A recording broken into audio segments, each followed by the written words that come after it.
11h, Marc Menon et ses invités. Posez toutes vos questions au 01 42 32 15 15. Bonjour, on a l'impression d'être là, entre nous, de nous sentir à l'aise, nous avons nos habitudes, on se connaît pratiquement, on est même dans une forme d'intimité. Et s'il y avait d'autres entités qui participent à notre émission d'une manière active ou d'une manière simplement réceptive et qui de temps à autre chercheraient, pourquoi pas, à entrer en liaison avec nous. C'est peut-être l'une des façons dont on pourrait aborder cette émission en posant cette question. Et nous allons simplement aborder un thème qui est issu du film La prophétie des ombres qui sort cette semaine avec une enquête au départ de John Keel qui est un journaliste et enquête qui nous permet de nous replonger dans ce monde extrêmement bizarre de rencontres qui viennent nous déranger où certains se disent au contact d'extraterrestres où d'autres pensent également être en liaison avec des personnages difficilement cernables, disons qui seraient une sorte de lien entre l'indicible et le terrestre. Toujours est-il un monde des plus étranges. Et pour ce faire, nous avons Pierre Lagrange avec nous. Pierre Lagrange, qui est sociologue et qui se passionne pour tout ce qui, je dirais, chagrine la rationalité. Et il a préfacé cet excellent ouvrage, je dis vraiment excellent ouvrage parce que c'est un très beau travail fait par John Keel, même si le livre remonte à 1975. Et ce livre, La prophétie des ombres, est publié par les éditions Presse du Châtelet. Pierre Lagrange, bonjour. Bonjour. Alors, tout de suite, il est peut-être bon de présenter Pierre Keel. John Keel. John Keel, donc c'est un journaliste aux États-Unis. Il débarque on va dire sur le terrain des soucoupes volantes au milieu des années 60. Il est né en 1930. Hein, oui, il est né en 1930 et il a passé sa jeunesse dans la culture américaine, on va dire la culture de science-fiction populaire. Il s'intéressait au bizarre. À la fin des années 40, il a commencé à s'intéresser aux soucoupes volantes et il s'est beaucoup intéressé à l'occultisme, au mystère de l'Orient. Dans les années 50, il a fait une espèce de voyage, de long voyage, on va dire sur les traces de personnages comme Alexander David Neal ou autres.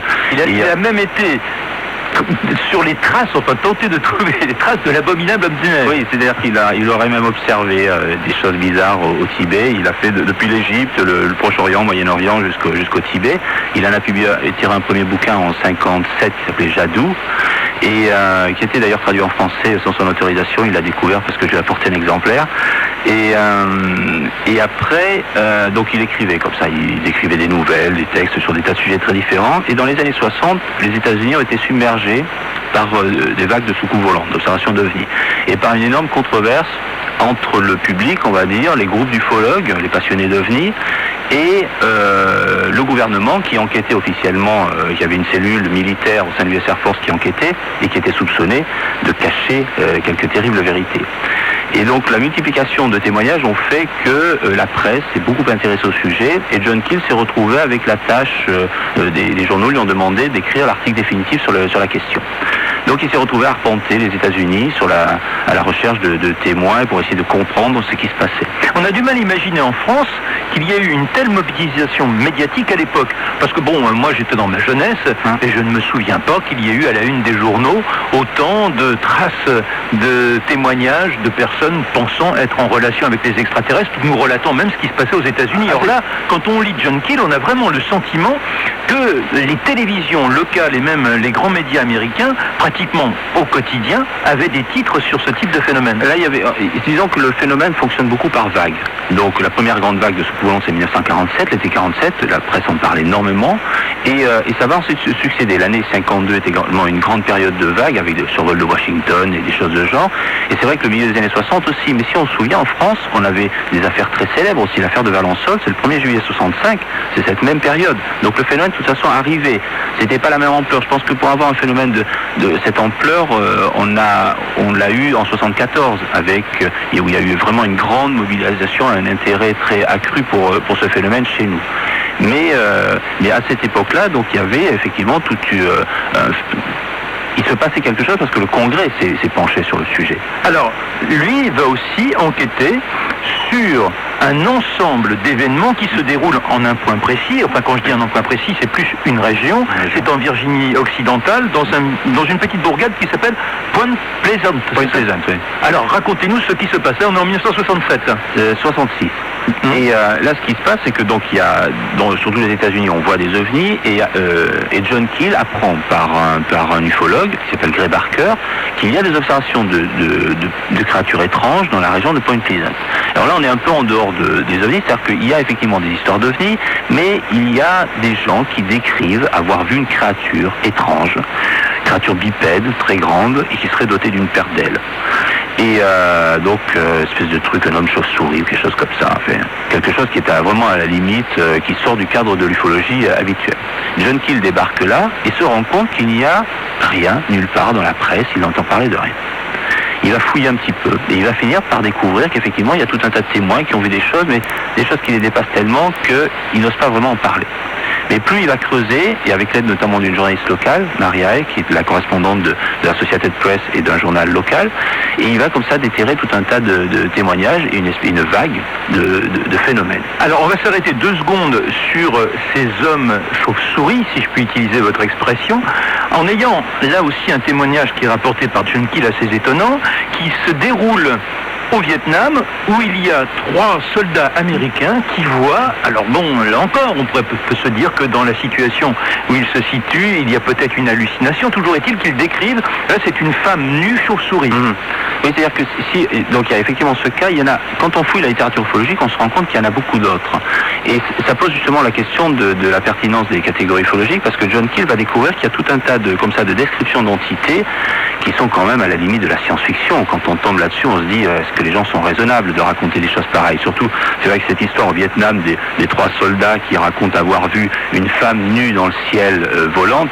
Voilà, on se dit déjà que... Qu'est-ce qu'ils ont bu, qu'est-ce qu'ils ont fumé? Oui, ou dans l'abstinence où ils se situent, voilà. Ils finissent par avoir un tel désir que ça se matérialise de cette manière. Donc, mais John Keel, lui, va décider de prendre au sérieux, il prend effectivement les récits au sérieux, mais il se pose effectivement la question de la perception. C'est-à-dire, est-ce qu'on a affaire à des phénomènes objectifs? Est-ce qu'il y a des êtres chauves-souris ou comme ils appellent les hommes phalènes, c'est-à-dire ces espèces de créatures avec des ailes qui se promènent dans la nature? Au début, ils pensent avoir affaire à une espèce d'oiseau géant. Alors, on sait bien que dans les annales de la cryptozoologie, il y a des témoignages de gens qui auraient vu des ptérodactyles ou des animaux tout à fait surprenants. Il dit, je suis peut-être sur la piste de ce genre de choses. Et très vite, il se rend compte que non, c'est beaucoup plus complexe que ça. C'est pas un oiseau de grande taille, il semble bien que ce soit une créature humanoïde. Et alors, ce qui lui permet d'accréditer le phénomène, tout du moins dans sa recevabilité pour lui, c'est que des personnes, comme il le dit, qui n'ont pas spécialement une grande imagination, qui n'ont pas suivi des études très poussées, qui sont des agriculteurs perdus là dans leur petit recoin de Virginie occidentale, qui n'ont jamais entendu parler de ces phénomènes-là et qui spontanément donc se retrouvent à être capables de pouvoir formuler des faits extrêmement précis qu'ils ne rapportent à personne, et même lui, ça jaillit au détour d'une conversation pratiquement par hasard. C'est-à-dire qu'il y a un moment où il va effectivement se mettre à chercher un peu au hasard des témoins et les trouver. Alors là, il y a tout le moment où John Keel bascule lui-même d'enquêteur à participant actif des événements. C'est-à-dire qu'au début, il va effectivement sur la trace en tant que simple journaliste, et très vite, on se rend compte qu'il est impliqué dans les histoires. Et d'ailleurs, lui-même se rend compte que la frontière entre l'objectivité et la subjectivité est très fine. Et d'ailleurs, son ouvrage va être à l'origine de tout un courant de questionnement au sein de l'ufologie, de gens qui vont penser soit que les phénomènes sont liés à la parapsychologie, soit que c'est lié à des hypothèses plus occultes, soit certains qui vont dire, puisqu'il y a tellement de subjectivité, est-ce qu'il n'y a pas que ça? Oui, mais alors la subjectivité, théoriquement, elle reste dans l'imaginaire. Il se trouve qu'il y a quand même là à retenir des faits, je dirais, indubitables qui touchent la physiologie des personnes se disant en contact avec ces êtres extrêmement bizarres. Et là, il rapporte, je dis vous rapportez parce que vous cautionnez l'ensemble en tant que sociologue, et c'est votre rôle aussi qui est intéressant dans cette démarche de la prophétie des ombres en préambule de cet ouvrage. Il y a donc des faits cliniques en quelque sorte. On voit des personnes qui sont atteintes de brûlures. On voit des personnes qui se retrouvent victimes de difficultés oculaires pendant quelques jours, avec les yeux boursouflés, ne voyant plus tout à fait bien. Il y a des maux de tête, il y a des amnésies, enfin d'autres... Oui, John Keel décrit tout un tas de symptômes qui lui permettent justement de faire le lien entre ces témoignages et de créer une grille personnelle d'expertise de ces faits. C'est-à-dire que quand il voit effectivement que les gens présentent certains symptômes, il se dit, bon, là on a des chances d'être sur la piste de même type de phénomène. Et alors là, c'est tout le travail de l'ufologue, de l'enquêteur, qui va justement chercher des critères pour objectiver les faits. Donc là, il tombe sur ces gens qui, quand ils croisent des témoins, ils ont une espèce de conjonctivite, et il fait tout le rapprochement entre tout un tas d'affaires qui présentent le même style de choses, et qui effectivement sont en général des histoires d'ovnis. Et alors, il rapporte aussi, moi ça m'a beaucoup touché, parce que, étant parfois dans la dissidence des sens, quand je dis parfois c'est un euphémisme, on s'aperçoit que ceux qui se laissent aller à des ébats ici et là sont les plus touchés, mais je n'ai pas encore rencontré d'ovnis. Et donc il semblerait bien pour autant qu'il y ait nombre d'amoureux qui donc, sur la place publique, dans des recoins, soient surpris par ces phénomènes-là. Oui, il y a un témoignage qui est d'ailleurs repris dans le film, puisqu'il est assez caractéristique de jeunes qui sont dans une zone un peu, ce qu'il appelle la zone TNT, qui est une espèce de zone militaro-industrielle un peu à l'écart de la ville, qui était justement en train de batifoler à l'arrière d'un truck, et qui se retrouve saisi par d'effroi par la vision du Mothman, donc cette créature étrange. Et donc il y a tout un tas d'histoires comme ça qui interviennent. On voit que des familles sont prises dans les événements. En fait, il y a tout un tas les gens se refilent les témoignages de père en fille, de gens. Donc ce qui est intéressant, c'est de voir comment une petite communauté va être prise dans des événements, et comment tous ces gens qui au départ n'osent pas en parler, retrouver un interlocuteur avec lequel discuter, deux interlocuteurs puisqu'il y a Mary Hyre et John Keel, et vont s'ouvrir. Et ce qui est toujours très intriguant, c'est que comme Keel pose la question, effectivement, qu'est-ce qui est vrai, qu'est-ce qui n'est pas vrai, on le voit avec le témoignage du début, où lui-même est pris dans... Alors ça, on peut le raconter, puisque ceux qui liront le livre se laisseront surprendre, c'est que on part avec une histoire, là, vous la mettez-nous là en scène, et on dévoilera juste après donc, le ressort. C'est-à-dire qu'en fait, John Keel commence par raconter un témoignage de personnes qui, donc, dans une habitation isolée à l'extérieur de la ville, reçoit la visite d'un être, on va dire, diabolique, en pleine nuit d'orage, alors qu'ils sont perdus au milieu des champs. Quelqu'un sonne à leur porte. Et le soir tard. Voilà, le soir très tard, bien sûr. Et le témoin qui ouvre se trouve face à une espèce de grand type habillé en noir, avec un petit bouc, et qui a un regard vraiment de diable. Et en fait, John Keel nous donne la solution, c'est lui. Oui, mais attendez, parce que ça ne s'arrête pas là. C'est que 3 semaines après, il se trouve que ce couple qui a été confronté à ce personnage barbu va te connaître, parce que sinon on pourrait se dire, c'est pas très très grave, mais ce qui est fou, c'est qu'on est dans l'histoire.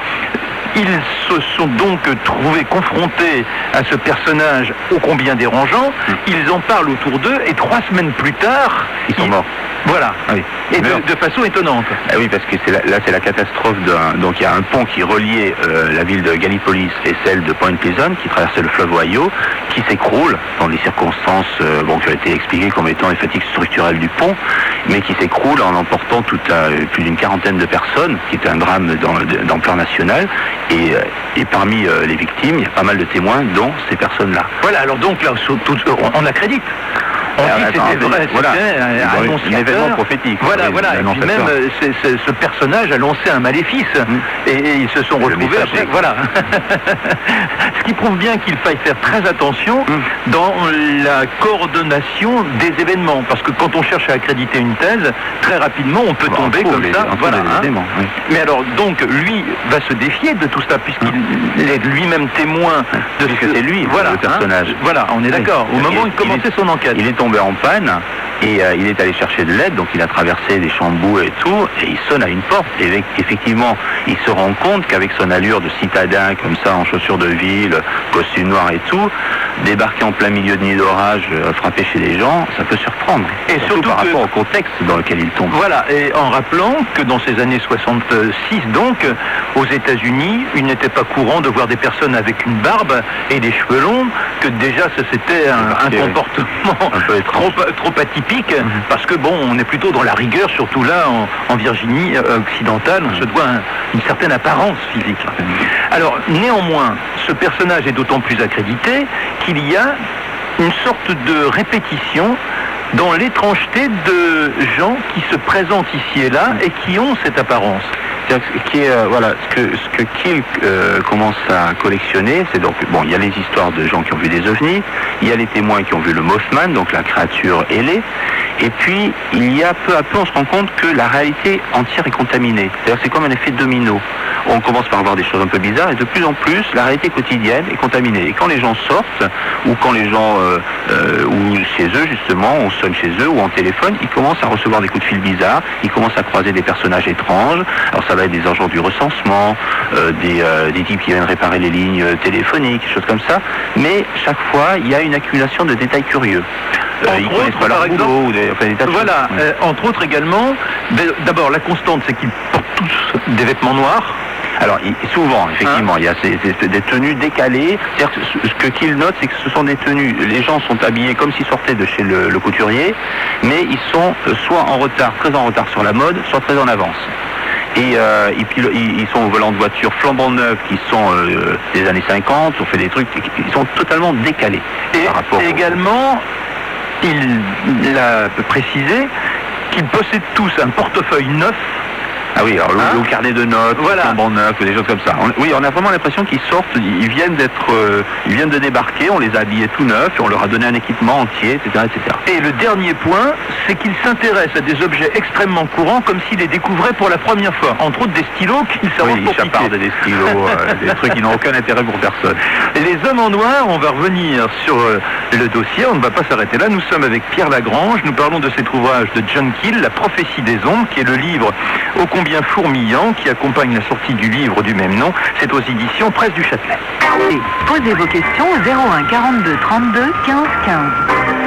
Avec Pierre Lagrange, nous essayons d'ausculter, si je puis dire, cette longue enquête effectuée par John Keel, journaliste américain, qui dans les années 66 se propulse en Virginie occidentale pour suivre des événements troublants qui touchent toute la population, d'une région en général tellement figée sur ses terres et s'intéressant à son bétail et à la culture, qu'elle n'a pas le temps de s'amuser à monter des canulars, et ce sont des gens rustres, mais également dans une sorte de dignité. Et cette prophétie des ombres est un film aujourd'hui, et le livre en tant que tel, qui est vraiment très très très riche et captivant, sort aux Presses du Châtelet, et vous êtes celui qui est l'auteur du préambule, donc de la préface, Pierre Lagrange, alors que votre activité est celle de sociologue, jeune sociologue s'intéressant à tous les phénomènes paranormaux, non pas pour spécialement les accréditer, mais pour voir ce que l'on peut y retenir, et surtout ne pas les rejeter de façon péremptoire. C'est ça. Alors on est avec ces hommes en noir. Est-ce que l'on peut prendre un cas particulier qui nous permettra, puisqu'il y en a des exemples dans le livre, de bien comprendre comment ça se déroule? Il y a tout un tas de cas donc de gens, par exemple, John Keel nous décrit comment, quand il rencontre Mary High, la journaliste donc de la Associated Press, elle lui raconte comment, au moment justement de la catastrophe du pont, elle reçoit la visite de personnages qui lui posent des questions étranges, complètement décalées par rapport aux événements. Alors déjà, les personnages sont décalés, c'est-à-dire qu'ils ont des tenues vestimentaires qui correspondent pas à la mode de l'époque, et ils se mettent à lui poser des questions bizarres. On peut noter aussi que leur physiologie, apparemment, n'est pas identique à celle des Américains en général, bien que le cosmopolisme là-bas conduise à ce qu'il y ait beaucoup de métis. Toujours est-il que ce sont des gens qui ont un teint basané très précis, et qu'ils ont souvent les yeux rouges et plutôt grands. Et puis ils sont souvent décrits, en gros les gens les comparent pas à des orientaux. Donc voilà. C'est le point de référence qu'ils prennent pour les décrire. Mais surtout ce qui est intéressant, c'est cette description des anomalies de comportement. C'est-à-dire que Mary High se trouve face à des types qui, alors qu'elle est en train de s'occuper tout à fait autre chose, que toute la ville s'occupe d'autre chose, puisqu'il y a cette catastrophe qui vient de survenir, elle est avec deux types qui sont totalement décontextualisés, qui lui parlent de soucoupe volante, qui lui demandent comment elle réagirait si on lui demandait de ne pas publier ses récits, donc qui essaie d'exercer plus ou moins des pressions, on fait ce qu'elle interprète comme tel. Elle les envoie promener, ils disparaissent en quelques secondes après avoir éventuellement chapardé un stylo ou des choses qui n'ont strictement aucun intérêt pour personne. Et souvent il y a une Cadillac qui les attend dans la porte. Et alors il y a cette histoire effectivement de la voiture noire qui attend au coin de la rue, et les types s'engouffrent dedans et disparaissent. Alors dans d'autres cas, c'est les témoins se retrouvent sortir de chez eux, il y a un type devant la porte qui les prend en photo, qui pareil s'éclipse. Et John Keel accumule toute une série de cas comme ça de gens qui ont vu des personnages décalés. Et alors bien sûr, ils se demandent qui sont ces personnages. Et Et la réponse, il n'a pas. Sinon que John Keel va être à l'origine, avec cette accumulation de témoignages, de l'invention de cette expression Man in Black, qui date des années 50. Donc Man in Black, pour ceux qui ne connaissent pas, les hommes en noir, puisqu'ils sont quand même, en général, vêtus de redingotes noires. Hein. Et donc certains ont vu le film, qui est sorti en 97, il y aura une suite cet été. Et il signale aussi que, ce qui est étrange, que même en plein hiver, s'il fait par exemple 6 degrés, alors que ils sont habillés légers. Voilà, ils sont habillés légers, et que là encore, théoriquement, le geste, c'est quand même de mettre le par-dessus, quoi. Oui, et là on est toujours dans ce problème, effectivement, de cette réalité qui bascule peu à peu, où les événements les plus anodins, a priori de la vie quotidienne, comme une rencontre avec un inconnu, deviennent bizarres et deviennent une part intégrante de ces événements fantastiques. Et on va voir comment, dans son enquête, il y a des choses complètement incohérentes qui se produisent, et l'on se dit, à moins qu'il soit lui-même celui qui nous invente une histoire, mais pourquoi? Parce qu'il aurait pu se contenter d'être à ce moment-là un auteur de science-fiction. Toujours est-il qu'il va être troublé. Là encore, ça touche tous les témoins. Donc ça, on va en parler dans 2 secondes. Simplement, il rapporte aussi que de nombre de phénomènes de ce que l'on appellerait, nous ici, des poltergeists, suivent souvent la visite de ces personnages dans les 2 ou 3 jours qui suivent. Donc, je rappelle, les poltergeists, c'est la matière qui s'agite. Oui, c'est-à-dire c'est des phénomènes de hantise, quoi, ce qu'on appelait autrefois des hantises, c'est-à-dire que les gens, les portes de leur placard qui claquent, ou des choses de genre, et tout un tas d'événements comme ça surviennent. Et également, il y a surtout une grosse partie qui est liée à ces aberrations téléphoniques, où les gens reçoivent des coups de fil complètement bizarres, et leur appareil électroménager et autres s'affolent. Alors on va les développer. On peut quand même aussi s'arrêter sur d'autres faits ô combien troublants, puisque chez les fermiers, on rappelle qu'on est dans une région. Alors là encore, on peut peut-être quand même signaler que la Virginie occidentale, si l'on se rapporte ce qu'il fait lui Keel aux traditions indiennes, bien que ce soit des traditions orales, il semblerait que les Indiens aient boudé cet endroit, qu'ils se soient installés partout, et que même dans le désert, il y avait des tribus indiennes, mais qu'en revanche, ils aient véritablement dédaigné la Virginie occidentale. Ce que John Keel fait, c'est qu'il essaie de chercher effectivement une cohérence par rapport à l'histoire. Donc il va chercher effectivement dans le folklore, dans les traditions religieuses et autres, un précédent de ces choses-là. Et il se rend compte qu'effectivement il y a des traditions orales, et même dans nos religions, on a tout un corps de traditions sur des êtres ailés, sur des événements fantastiques de ce style. Et pour lui, ce sur quoi il enquête, c'est pas l'intrusion d'extraterrestres, façon les envahisseurs ou rencontres du 3e type, mais il pense qu'il est confronté à une réalité qui est un phénomène qui accompagne l'humanité depuis l'aube des temps. Et on verra à la fin de l'émission son interprétation. Lui, il transforme les extraterrestres en ultra-terrestres.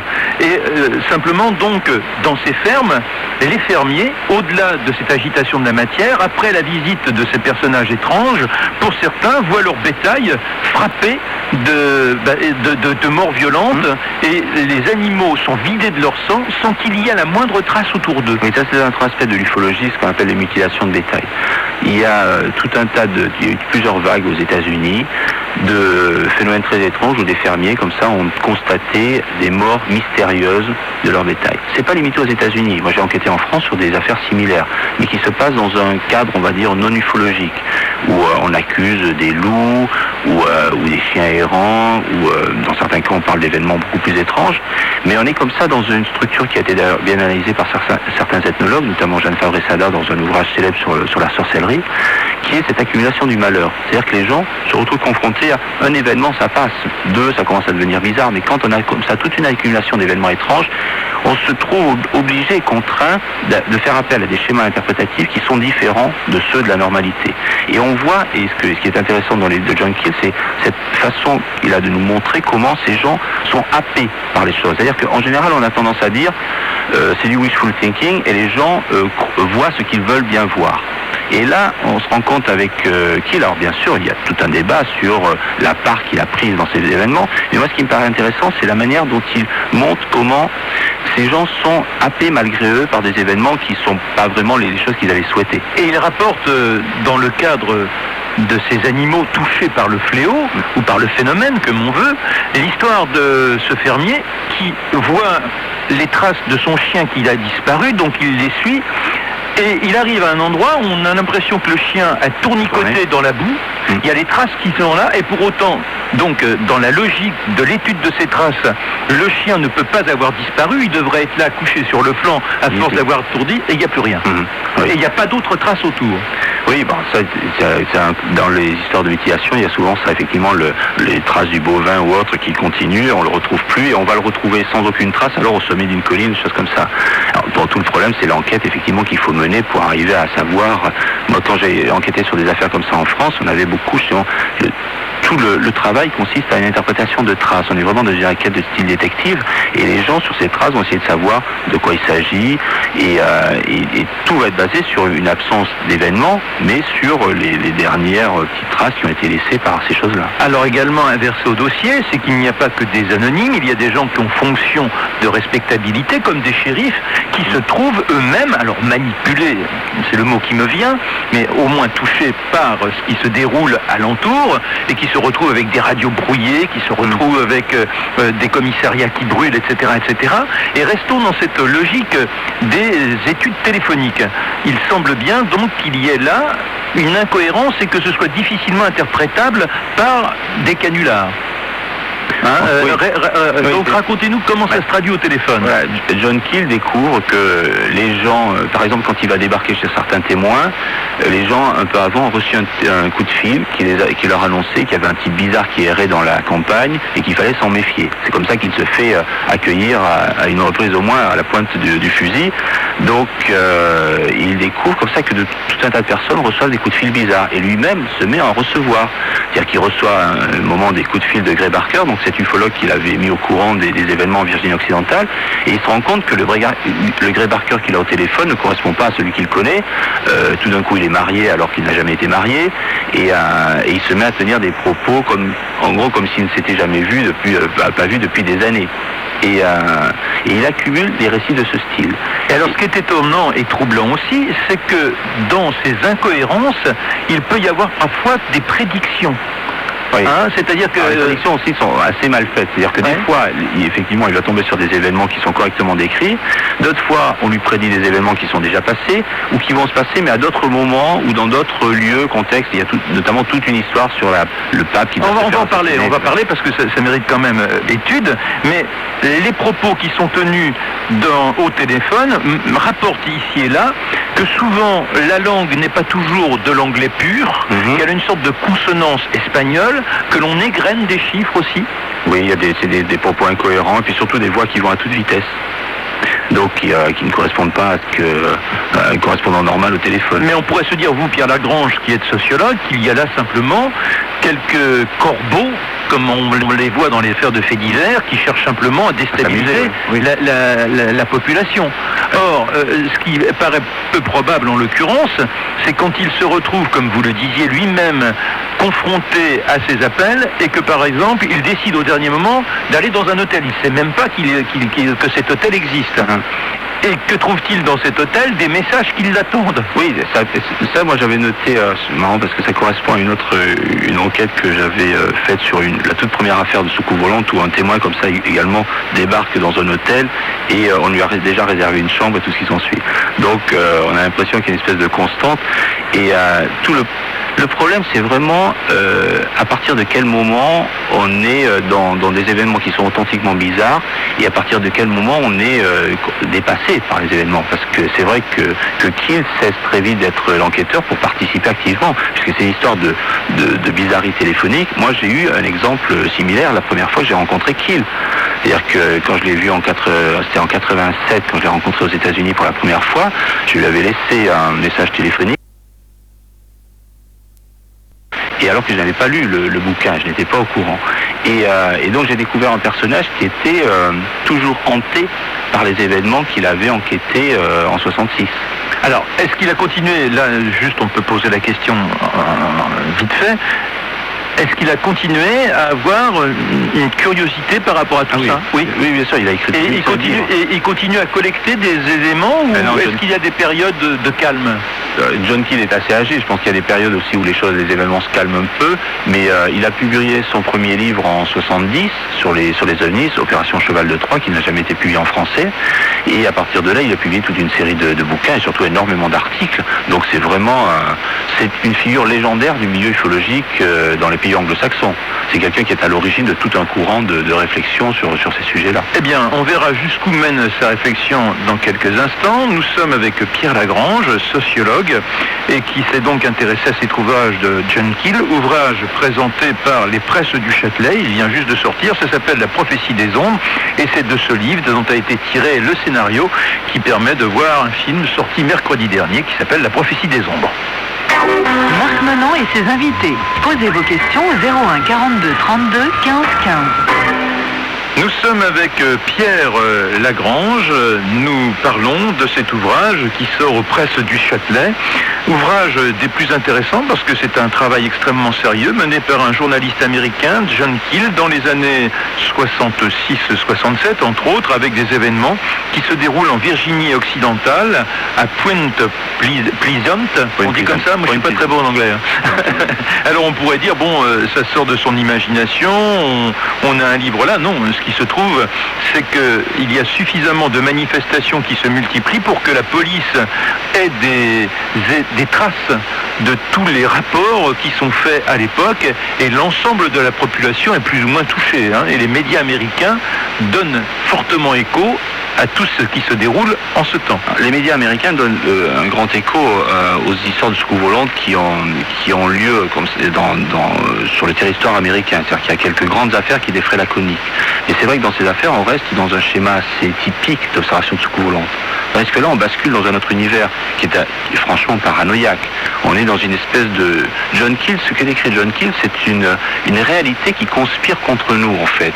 Parce qu'habituellement, on est plutôt dans une réalité qui est, on va dire, un peu inerte. Si on n'agit pas soi-même, il ne se passe pas grand-chose. Or là, les visiteurs ne sont plus ce qu'ils sont, mais également les téléphones deviennent récalcitrants. Le moindre événement de la vie quotidienne devient un cauchemar. Donc les gens ne peuvent plus vivre normalement. Les téléviseurs se mettent en branle tout seuls, bon après ils s'éteignent. Il y a également l'histoire de ces fermiers qui se retrouvent avec des vaches tuées, et puis quand ils visitent les lieux, on s'aperçoit qu'il y a comme des sortes de surtensions avec des points donc qui ont fondu, et des électriciens qui se sont présentés pour réparer et qui ne ressemblaient pas du tout à ceux qui habituellement hantent ces lieux. Oui, mais c'est vraiment le problème de cette accumulation d'événements que les gens décrivent et par rapport auxquels on a l'impression qu'ils sont perdus. Et toutes ces histoires, le livre de John Keel a été l'objet de nombreuses controverses parmi les enquêteurs américains, puisqu'il y en a certains qui ont dit Keel s'est laissé emporter par les événements et n'a pas fait preuve de suffisamment de recul. Moi j'ai discuté avec d'autres enquêteurs qui, tout en étant critiques, je dirais, par rapport aux interprétations de Keel, disent on est revenu sur les lieux pour enquêter sur les événements, et il y a bien ces témoins ont vraiment décrit le Mothman et ses créatures, il y a eu d'autres témoignages par la suite et tout, donc à quoi ça correspond? Ce qui est tout à fait intéressant, c'est qu'on se rend compte que par rapport aux catégories habituelles qu'on a on va dire de l'ufologie, où on a un schéma assez typique de l'observation d'ovnis et tout, qui se passe qu'on peut placer dans un cadre, on va dire l'hypothèse extraterrestre, que c'est des visiteurs venus d'ailleurs. Là, on a une réalité qui est complètement différente, et Keel le raccroche plus volontiers à un univers prémoderne, on va dire un univers occultiste. Oui, et on va voir l'interprétation jusqu'où elle va, parce que je trouve que, même si ce n'est qu'une hypothèse, elle est intéressante dans son originalité, et elle peut, oui, faire une sorte de pont entre ces phénomènes d'ovnis qui remontent à la nuit des temps. On n'a pas le temps, on pourrait peut-être un jour faire une émission complète là-dessus, sur ces choses bizarres venues d'ailleurs et qui hantent l'humanité. Mais on s'aperçoit donc que la constance de ces événements ne peut être repoussée comme ça, et qu'il a une hypothèse qu'il va falloir développer. Simplement, quand il y a eu des gens au contact avec ces personnages étranges, il affirme aussi que très souvent il y a des modifications de leur capacité intellectuelle, que ces gens-là se mettent à devenir plus curieux, à avoir une recherche, un appétit de connaissance, et que leur situation change dans les mois qui viennent, ou les années qui viennent. Moi je l'ai constaté dans d'autres enquêtes, c'est-à-dire que effectivement quand les gens sont confrontés à des événements aussi bizarres, ça attise leur curiosité sur tout un tas de choses et ils se mettent à se documenter, à se poser tout un tas de questions sur des phénomènes qui les préoccupaient pas tellement. Ils étaient baignés dedans parce que la culture générale de toute façon véhicule tout un tas de thèmes. Mais là, l'expérience personnelle provoque un tournant. Bon, sauf là, Pierre Lagrange, qu'il va plus loin, il dit carrément, ils ont un gain de QI. Des gens, bon, le type qui était simple paysan, qui apparemment n'avait aucun désir d'ouvrir des livres, se remettent en recherche de connaissances et ils retournent pratiquement sur les bancs d'école. Oui, mais j'espère qu'on ne va pas interdire aux paysans de se... Non, c'est pas ça. Non, mais ce qui est intéressent, c'est la mutation. Oui, je respecte trop les paysans. Mais et bon, là, il y a tout effectivement, et puis il y a aussi les phénomènes paranormaux qui accompagnent. Kiel décrit beaucoup d'événements paranormaux qui accompagnent ces histoires. Et là, tout le problème est l'interprétation et ça c'est la question qu'il pose aussi, c'est est-ce qu'à sa place on aurait vu les mêmes choses, est-ce qu'on aurait constaté les mêmes phénomènes, et est-ce que l'interprétation aurait pris la même direction. Donc, alors, après, il y a aussi ces fameuses prédictions, et qui ne touchent pas que Kiel, apparemment, que différentes personnes reçoivent ces messages, si on peut appeler ça des messages, ou disons ces éclats de perception d'univers qui seraient plus ou moins en concordance avec le nôtre. Et il y a, on en a parlé tout à l'heure, l'histoire du pape. Donc à l'époque c'est Paul VI qui règne sur la chrétienté. Et donc le message c'est le pape va être victime d'un assassinat. 3 jours avant il y aura un tremblement de terre qui annoncera cet événement, et il y aura plus de 1000 morts. Oui, John Keel reçoit par les témoins, il découvre qu'il y a que ces témoins ne sont pas de simples témoins, c'est-à-dire qu'ils sont ce qu'il appelle des contactés silencieux. Les contactés sont des gens qui seraient en contact avec ces entités bizarres. Et donc, par ce biais, il va recevoir tout un tas de prophéties, notamment prophéties sur l'assassinat de Martin Luther King, des choses comme ça. Et qui se déroulera exactement cet assassinat tel que c'est donc rédigé par les personnes qui se disent avoir été informées par ces entités. Simplement, c'est pas à la date qui avait été prévue. Voilà, le problème, c'est que les prophéties se trompent souvent. Enfin, les gens qui émettent les prophéties font tout un tas d'erreurs sur les dates ou sur les circonstances dans lesquelles les événements se déroulent. Mais il y a comme ça un certain nombre de choses qui font que Kiel ne peut pas s'en désintéresser. Il ne peut pas les classer comme de simples erreurs.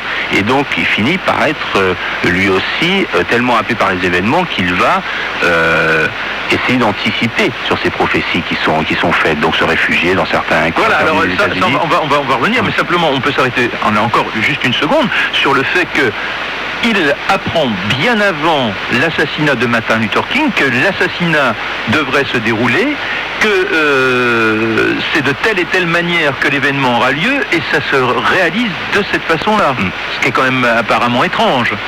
Oui, effectivement, là, le moins qu'on puisse dire, c'est que c'est apparemment étrange, effectivement. Alors après, qu'est-ce qui s'est vraiment passé? Qu'est-ce qu'on aurait pu constater à sa place ou quoi? Alors revenons au pape Paul VI, il y a ce tremblement de terre 3 jours avant, du coup il panique lui. Oui, c'est-à-dire que lui il va charger sa voiture de bouteilles de flotte pour y aller se réfugier dans un coin d'une colline perdue des États-Unis en se disant là au moins je serai sain et sauf. Oui, parce qu'on annonce au-delà de la mort du pape par assassinat, le monde des ténèbres. Oui, il y a tout un tas d'événements, notamment il finit par imaginer qu'en fait on approche de Noël. Et il y a tout un tas d'événements, bien sûr, qui sont prévus pour cela. Il pense que le pays va être plongé dans une espèce de panne de courant, ce qu'on appelle un effet électromagnétique gigantesque. Et il imagine que le sapin, au moment de l'illumination du sapin de Noël de la Maison Blanche, le pays va être plongé dans le noir. Et il faut savoir que dans les histoires de soucoupes volantes, il y a souvent ce phénomène qui est la panne de courant attribuée aux événements. Et dans certains cas, il y a eu des pannes gigantesques, notamment c'est en 65, en 64, la grande panne de New York, qui a été attribuée par certains aux extraterrestres. Alors, on peut noter dans les nombreux témoignages qui nous viennent et qui viennent là nourrir notre propos, c'est Evelyne qui dit « J'avais 18 ans et c'était l'été, j'étais avec mon mari dans un jardin, donc apparemment elle a connu très tôt celui qui est l'homme de sa vie. Je me suis retourné, j'ai vu un homme habillé tout en noir avec une redingote, il nous regardait, j'ai eu très peur, nous sommes sortis du jardin. Nous avons croisé un jeune homme, on lui a demandé s'il avait vu la personne en question, il m'a dit non, moi j'ai rien vu. Et bon, pour autant, elle est persuadée persuadé qu'il y avait bien cet homme en noir. Alors, est-ce que ces Men in Black, comme on dit, on en a des apparitions dans le monde entier? Oui, au départ, c'est vraiment lié à la culture ufologique. C'est-à-dire que les premières histoires, c'est dans les années 52-53. C'est-à-dire que le schéma, ce sont des ufologues qui s'intéressent au sujet et qui déclarent avoir reçu la visite de mystérieux hommes en noir qui leur ont dit, pour votre sécurité, vous devriez vous intéresser à autre chose. Collectionner les timbres, ou aller à la pêche, faites la pêche à la ligne.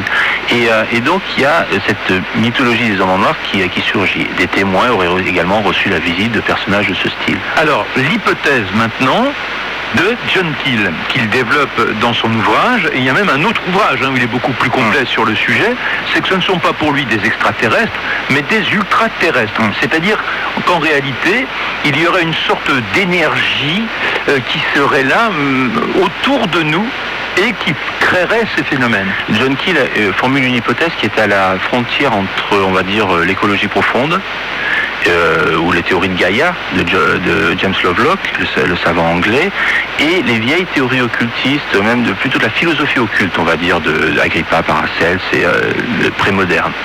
Et il est dans un univers qui n'est pas un univers, laïque, rationaliste, mais dans un univers qui est chargé de sens. Et pour lui, nous vivons sur notre planète, nous ne sommes pas simplement les seules entités dotées d'intelligence et qui maîtrisons notre environnement, mais il fait l'hypothèse que la planète est dotée d'une espèce d'intelligence et manifeste sa présence par le biais de notre psychisme. C'est-à-dire qu'en fait, ces phénomènes ne sont pas purement objectifs, pour lui, ne sont pas non plus purement subjectifs. Ils sont à la frontière entre les deux et ils se servent de notre subjectivité pour s'incarner. Donc il est vraiment dans une hypothèse qui n'est pas celle des visiteurs extraterrestres qui débarquent avec leur soucoupe. On est confronté à un phénomène qui est là depuis l'aube des temps, que toutes les différentes cultures ont décrite. C'est la surnature qui a accompagné dans tout. Il faut savoir que notre culture est une des premières qui a construit son monde sur une notion laïque de la réalité, qui a évacué les prodiges.